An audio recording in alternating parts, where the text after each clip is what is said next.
नमस्कार, one India Hindi में आपका स्वागत है। मैं हूं आपके साथ मृदुल चंदेल। अफगानिस्तान पर तालिबान का कब्जा भारत के लिए बहुत बड़ी चिंता की वजह है। जम्मू कश्मीर में हिंसा का दौर तब शुरू हुआ था जब सोवियत यूनियन के सैनिकों को अफगानिस्तान छोड़कर जाने को मजबूर होना पड़ा था।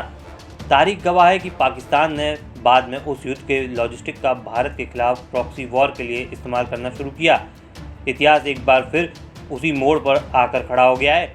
दरअसल 1978 में 8 साल के संघर्ष के बाद सोवियत संघ को भी अमेरिका की तरह से ही अफगानिस्तान से बोरिया बिस्तर समेटना पड़ा था। तब अमेरिका सोवियत संघ के खिलाफ लड़ रहे अफगानी लड़ाकों को पीछे से समर्थन दे रहा था, जिसमें पाकिस्तान आज की तरह घुसा हुआ है। जब पुराना अफगान युद्ध खत्म हुआ तो उसके तत्काल बाद जम्मू कश्मीर में पाकिस्तान प्रायोजित प्रॉक्सी वॉर शुरू हो गया। दरअसल इसके लिए हथियार कहीं और से नहीं आए थे, बल्कि यूएसएसआर के जाने के बाद अफगानिस्तान में जो हथियार और गोला बारूद गोदामों में भरे पड़े थे, पाकिस्तान ने आतंकी संगठनों के जरिए उसे कश्मीर के लिए इस्तेमाल करना शुरू कर दिया। तालिबान के सामने लगभग हथियार डाल चुके अमेरिका के निकलने के बाद जो स्थिति बनने वाली है वो भारत के लिए बड़े खतरे की घंटी है, क्योंकि तालिबान में पाकिस्तान सीधे रूप से किस कदर घुसा हुआ है उसकी सच्चाई किसी से छिपी नहीं रह गई है। वहीं सच्चाई ये है कि लश्कर ए तैयबा, हरकत उल जिहादी इस्लामी और हरकत उल मुजाहिदीन जैसे पाकिस्तानी आतंकी संगठनों का जन्म अफगानिस्तान के भीतर सोवियत सेना के खिलाफ लड़ाई के लिए ही हुआ था, जिसमें 80 के दशक के अंत में भारत के खिलाफ प्रॉक्सी वॉर में पाकिस्तान के लिए काम करना शुरू किया। ये बात भी किसी से छिपी नहीं रह गई है कि तालिबान को मिलिट्री ट्रेनिंग देने में पूर्वी और दक्षिणी अफगानिस्तान के पश्तून इलाके में पाकिस्तान ने कितनी अहम भूमिका निभाई है।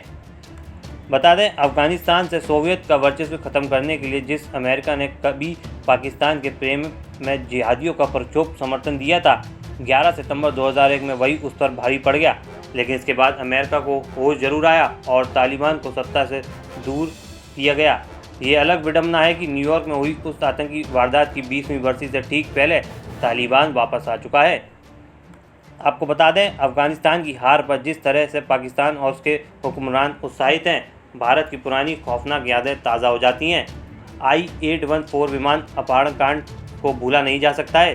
4 पाकिस्तानी आतंकी 1999 में काठमांडू से दिल्ली आ रहे एयर इंडिया की फ़्लाइट को हाईजैक करके अफगानिस्तान के कंधार ले गए थे, क्योंकि वहाँ उनके साथी तालिबान का राज था।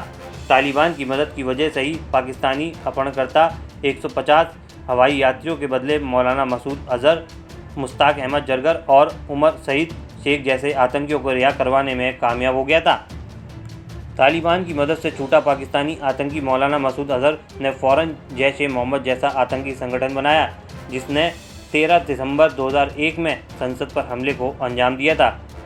14 फरवरी 2019 में कश्मीर के पुलवामा में सीआरपीएफ के काफिले पर हुए आत्मघाती हमले में भी उसी का हाथ था, जिसमें 40 जवान शहीद हो गए थे। लेकिन तब पाकिस्तान को इल्म नहीं था कि भारत इसका इतना बड़ा बदला लेगा। 2 दिन बाद ही 26 फरवरी को भारतीय वायुसेना ने जवाबी कार्रवाई में बालाकोट में एयर स्ट्राइक करके जैश के ट्रेनिंग कैंप को तबाह कर दिया था।